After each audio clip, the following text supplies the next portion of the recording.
정말요. 이 도움을 준다고 무조건 믿어서는 안 될 것 같습니다. 손정혜 변호사님. 한 여성을 성폭력하려다가 실패한 남성이 법원에서 중형을 선고받은 사건이 있었는데요. 아유. 지난 4월 사건입니다. 이 남성이 음식 배달원이어서 어느 날 오피스텔 엘리베이터를 타고 음식을 배달하기 위해서 갔는데 네. 여성분이 만취해 있는 거죠. 술에 아하. 취한 여성을 발견했습니다. 네. 그래서 이분한테 쓰러진 층으로 다시 들어가서 열쇠를 받고 집 앞까지 부축해서 집 안에까지 데려다 줬어요. 아하.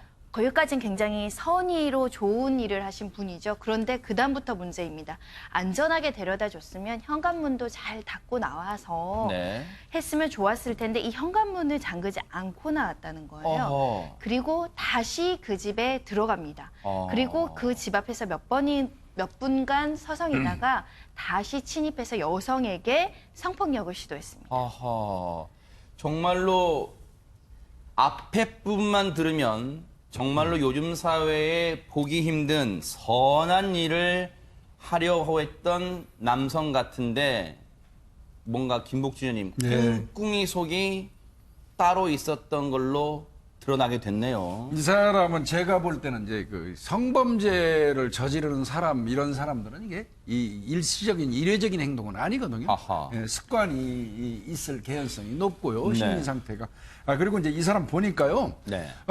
그 여성분이 만취해 있는 상태에서 집에까지 데려다 준 행위는 굉장히 착한 행위죠. 네. 그런데 이미 나올 때 그 현관문을 잠그지 않고 나왔다는 그 사실만 봐서는 차후에 내가 들어가겠다는 건 이미 저 명예관하게 나와 있는 거예요. 그래서 네. 이것도 엄밀히 얘기하면 계획범입니다. 네. 예. 그런데 참 이런 표현이 정말 너무너무 어처구니가 없습니다만 홍순빈 아나운서 이 여성이 그 위기를 모면할 수 있었던 게 어떤 음식, 김밥 때문이라는 얘기했던데 이게 무슨 엉뚱한 소리입니까 이게? 이 남성이 그러니까 이 같은 날 세 차례 여성의 집을 찾아가 성폭행을 시도하는데 하하. 이날따라 좀 김밥 배달량이 좀 많았던 것 같습니다. 네. 일단 4시 53분경 1차 성폭행 시도를 할 때 세상에요. 이때도 갑자기 이제 김밥집에서 배달 주문이 들어왔던 거예요. 아. 그래서 성폭행을 하려다 다시 돌아갑니다.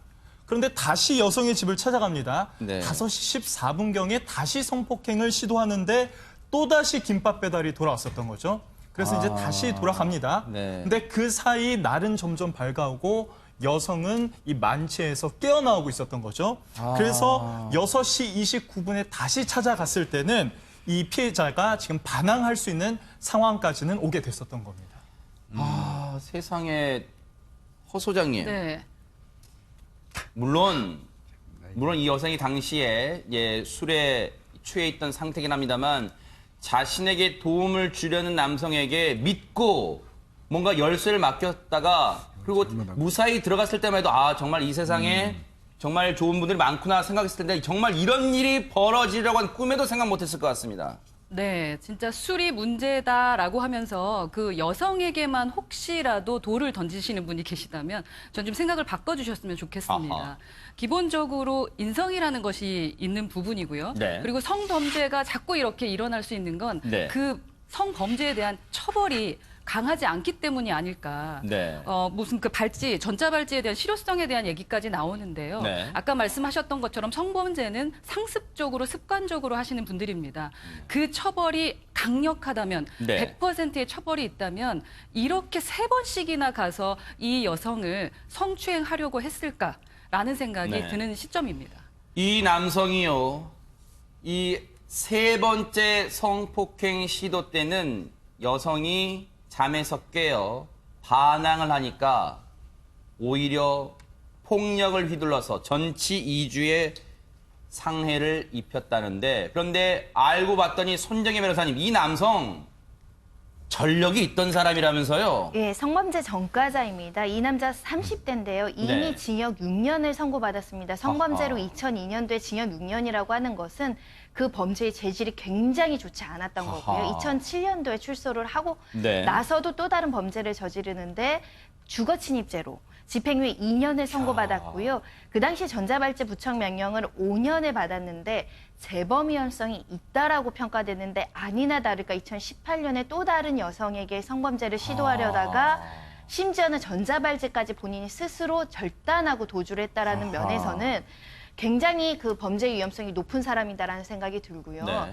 문제는 이런 사람이 음식 배달원을 했다라는 거. 어느 누구라도 음식 배달하면은 문 열어줄 수밖에 없잖아요. 네. 혼자 사는 여성 집에 언제든지 들어갈 수 있는 아하. 굉장히 위험성이 있는 사람이지 않을까 생각이 들고 네. 그래서 재판부도 아마도 성폭력은 실패했지만 징역 6년이라는 중형을 아하. 선고하지 않았을까 생각이 듭니다. 혹시라도요, 혹시 백성문 변호사님, 네. 앞서 우리 허 소장님 말씀에 잠깐 그 얘기 나왔습니다만, 혹시라도 이번 사건에서 여성분에게도 열쇠를 줬다는 점에서 여성분에게도 어느 정도의 책임을 막 묻는다든가 뭐 그런 시각이 있을 수 있어요. 어떻습니까? 아니, 그건 절대 그러면 안 되죠. 아하. 그러니까 술을 마시고 힘들 수도 있잖아요. 뭐 술 다 드시지 않나요? 네. 이제 그런 상황에서 누군가 나를 부축해서 집에 데려다 준다고 하는 것에 대해서 신뢰를 한 것뿐이지 아하. 그 신뢰를 한 여성에게 비난을 가한다는 건 그건 있을 수 없는 아하, 일이고요. 네. 이 사람은 처음부터 선의가 아니에요.